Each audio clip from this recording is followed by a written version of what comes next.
You know that kind of person, the one who goes completely quiet the moment something hurts them, the one who says, "I'm fine," but what they really mean is, "I can't talk about this right now." From the outside, it can look distant, cold, even dismissive. People often assume it's intentional, like a calculated withdrawal, but that interpretation misses what's actually happening beneath the surface. If you're someone who shuts down instead of speaking up when you're hurt, there's a good chance you've been misunderstood more times than you can count. And more importantly, there's a good chance you've misunderstood yourself too. Because what looks like silence is not emptiness. It's not indifference. It's not a lack of emotion. It's something much more complex and much more human. When emotional pain hits, your body doesn't always respond in ways that are easy to explain. For some people, it comes out quickly: words, tears, anger, expression. For others, it moves inward. It slows things down. It quiets everything, not because there's nothing to say, but because there's too much happening all at once. In those moments, speaking can feel almost impossible. It's not that you don't want to explain yourself. It's that you can't access the words yet. Your chest feels heavy. Your thoughts feel tangled. You might replay what just happened over and over, trying to make sense of it, but nothing feels clear enough to share. That pause, that shutdown, isn't you being difficult. It's your nervous system stepping in and saying, "This is too much right now. We need a moment." There's a common belief that when someone goes quiet, they've made a choice to withdraw, to shut others out, to avoid, but often it doesn't feel like a choice at all. It feels automatic, like something inside you just clicks into a different mode. One moment you're engaged, and the next, you're somewhere deeper, trying to hold everything together. Part of what's happening is neurological. When emotions become overwhelming, the brain shifts its priorities. Regions responsible for language and communication can become less active, while areas focused on survival and emotional regulation take over. In simple terms, your brain is less concerned with explaining and more concerned with stabilizing. That's why even simple questions like "what's wrong?" can feel impossible to answer in the moment. And this pattern doesn't appear out of nowhere. It develops over time. Think back, not necessarily to a specific memory, but to a general feeling. At some point, you likely learned that expressing pain openly wasn't entirely safe. Maybe your emotions were dismissed or minimized. Maybe you were told you were too sensitive or overreacting. Maybe you trusted someone with your vulnerability and it was used against you, or simply not taken seriously. Experiences like that don't just fade. They shape how you respond in the future. They teach your nervous system what to expect. And if the lesson was that being open leads to discomfort, rejection, or misunderstanding, then it makes sense that your instinct would shift toward protection. Silence in that context becomes a form of adaptation, not because you stopped feeling, but because you learned that feeling out loud came with consequences. So instead, you started processing internally. You gave yourself space before reacting. You learned to hold things in until you understood them better, or until it felt safer to let them out. What's interesting is that while this looks like stillness from the outside, it's often the opposite on the inside. When you go quiet, your mind doesn't stop working. It speeds up. You start analyzing. You replay conversations. You ask yourself questions. Did I misunderstand something? Why did that affect me so much? What do I actually feel right now? If I say something, will it make things better or worse? This kind of internal processing is deep and thorough. You're not just reacting. You're trying to understand. You're looking at different angles, considering consequences, weighing your words before they ever leave your mouth. That takes time.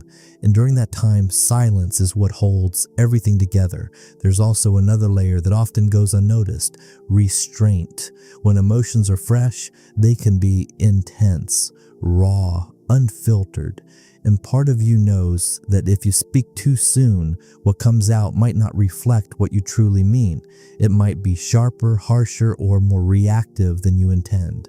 So instead of risking damage, especially in relationships that matter, you choose to wait. That waiting isn't avoidance, it's control. You're holding back not because you don't care, but because you do. You want to communicate in a way that's accurate, fair, and meaningful, not impulsive. You want your words to reflect your actual feelings, not just the intensity of the moment. There's a concept often referred to as an emotional window, a range where communication is most effective. When you're overwhelmed, you fall outside of that range. Everything feels louder, heavier, harder to manage. In that state, conversations tend to break down, misunderstandings increase, things get said that can't be taken back. On some level, you've learned to recognize that, even if you've never put it into words. So you wait until you're back within that range, until you can think clearly, until you can speak in a way that aligns with what you actually feel. The challenge is that not everyone understands this. From the outside, your silence can be confusing or even frustrating. People might interpret it as withdrawal, rejection, or lack of effort. They may push for immediate answers, immediate explanations, immediate resolution. And when that pressure builds, it can make it even harder for you to open up. Because what you need in those moments is an urgency. It's space, not endless distance, not avoidance, but a kind of patience that allows you to process without feeling rushed. A sense that you won't be forced to speak before you're ready. That your timing is valid, even if it looks different from someone else's. When that kind of space exists, something shifts. The silence doesn't feel defensive anymore. It feels safe. And from that safety, words eventually come. Not rushed, not reactive, but intentional.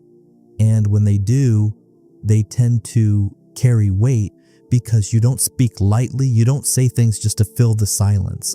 By the time you express how you feel, you've already examined it from multiple angles. You've filtered out what's temporary from what's real. You've chosen your words carefully.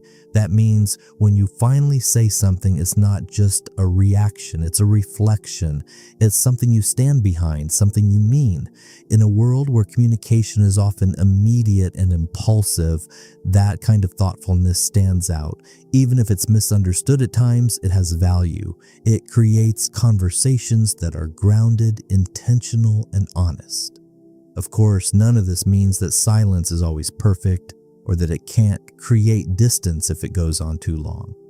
Like any pattern, it has its limits. There are moments where opening up sooner can strengthen connection, where sharing even a partial feeling can help someone understand you better. But that doesn't make your instinct to pause wrong. It just means there's room to expand it, to find ways to let people in a little earlier when it feels safe enough. And safety is the key word here. The easier it becomes to trust that your feelings will be heard without judgment or pressure, the less you'll need to rely on silence as protection, not because there's anything inherently wrong with being quiet, but because you won't have to guard yourself as tightly. That shift doesn't happen overnight. It builds gradually through experiences where you feel understood instead of rushed, respected instead of dismissed. When you look at the bigger picture, your tendency to go quiet when you're hurt starts to make sense. It's not random. It's not a flaw in your personality. It's a pattern shaped by your experiences, your nervous system, and your way of processing the world.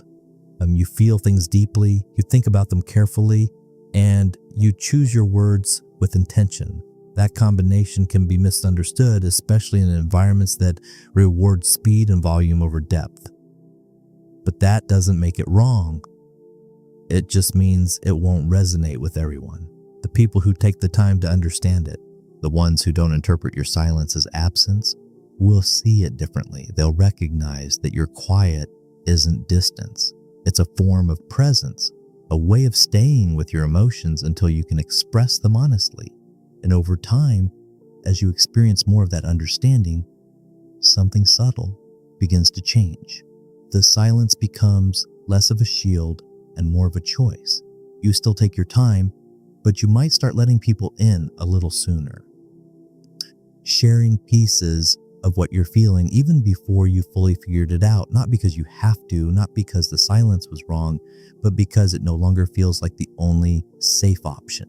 That's what growth looks like in this context. Not abandoning your natural way of processing, but expanding it, giving yourself more flexibility, more room to connect without losing the part of you that values depth and clarity. So if you're someone who goes quiet when you're hurt, it's worth recognizing what that silence actually represents.